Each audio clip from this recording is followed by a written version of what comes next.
নির্বাচন তো আসলেই 2024 সালে হওয়া সম্ভব ছিল। আমরা তো এর আগে 3 মাসে নির্বাচন করি নাই।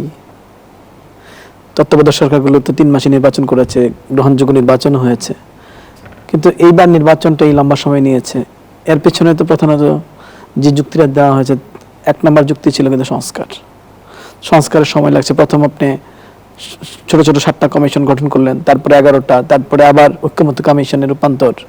এই সব কিছু মিলেই কিন্তু এই কাজটা হয়েছে। সংস্কারের আলাপের জন্য আরেকটা বিষয় হলো বিচারের জন্য এই সময়টা নিয়েছে। আপনি দেখেন বিচারের ক্ষেত্রে কিন্তু খুব সিগনিফিকেন্ট কোনো ডেভেলপমেন্ট নাই। আর সংস্কারের ক্ষেত্রে অনেকগুলো অধ্যাদেশ, যে অধ্যাদেশগুলো জারি করা হয়েছে, কোনো 2024 সালে যে অধ্যাদেশগুলো জারি করেছে, কোনো অধ্যাদেশ প্রতি 9 দিন একটা অধ্যাদেশ হয়েছে। 2025 সালে প্রতি 4 দিন একটা অধ্যাদেশ হয়েছে। এত অল্প সময়ের মধ্যে যে আপনি একটা আইন তৈরি করতে পারেন এবং এই বিশেষ পরিস্থিতি, বিশেষ বিষয়ে, এটাও কিন্তু খুবই দক্ষতার ব্যাপার, একদম কল্পনাতীত দক্ষতার ব্যাপার। এগুলো অনেকগুলো হয়েছে।